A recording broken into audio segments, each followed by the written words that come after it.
All right, you've officially made it to the last video. We have talked a lot about growth. We've talked about setting up the foundation for your monthly giving program. We've talked about calling in a community of believers, and all of that is crucial and so important.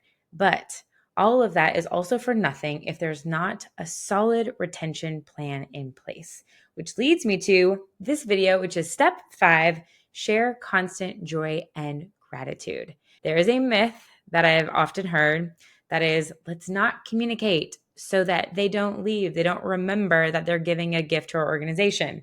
That is not true at all. The fact actually is that you want to communicate across multiple channels so they can't possibly miss the impact that they're making.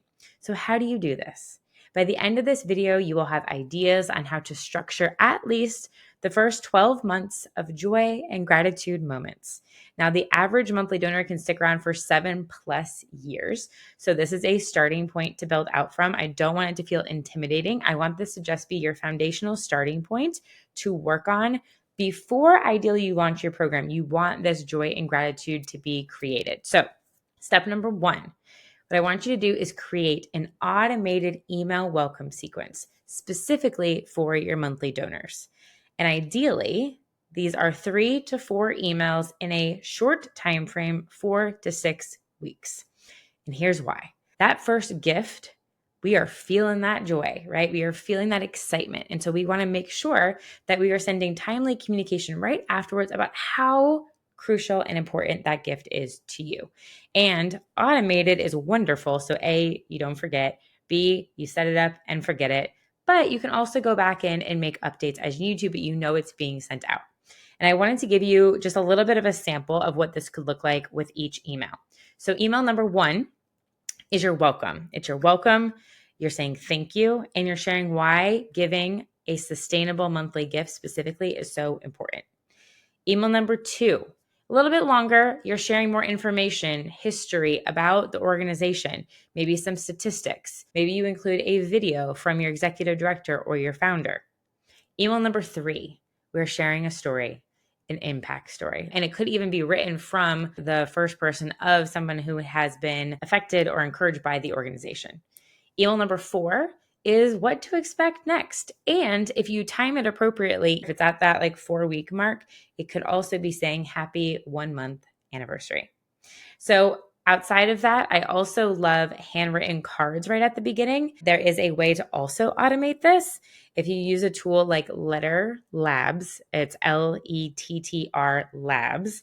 If that's not something you're interested in, you can always do traditional way of just writing a handwritten note from your team. 2, the next thing you want to do after you have that initial email sequence go out, you want to have monthly emails about impact stories. So every single month, there's communication going out. 3, surprise and delight moments. This can be a birthday card. This is where before when we talked about creating the website on the thank you page, asking for a few custom data points. Birthday is great. Can you send a birthday card? Can you send a happy 6-month anniversary to the program snail mail card or email? How you want to gauge this is what's the way that someone's communicating with you. So if you don't see them opening up emails, maybe that's not the best way to reach them. So again, another reason to have multiple data points collected for their address, a phone number, Instagram, LinkedIn account. That way you can make those personalized touch points to make sure that they're seeing that the impact is happening. 4, having an impact report specifically about what the monthly giving community has done together is huge. How can you put together something? It can be digital, it can be in the mail that you hand to them, sharing what the group has done, what you're collectively a part of together. 5 is events, special experiences. Do you have the opportunity to take someone behind the scenes, whether this is virtual or in person, of what your organization is working on? Is there a virtual meeting or fireside chat available, or a lunch or a breakfast with your ED or founder? There's an organization that I interviewed in my book, The Monthly Giving Mastermind, where they invited their monthly donors to a play because they're a theater organization. So what's a special opportunity, if possible, that you can gather people together for an experience? And then nice to have items. If you have SMS, text messages is amazing to send updates. Telephone calls, I know that might sound so antiquated, but A phone call goes a long way, even if you're getting somebody's voicemail, to leave that message and let them hear from you. Again, snail mail moments. When can you send something in the mail? It's just another touch point. We all go out and get our mail and bring it in.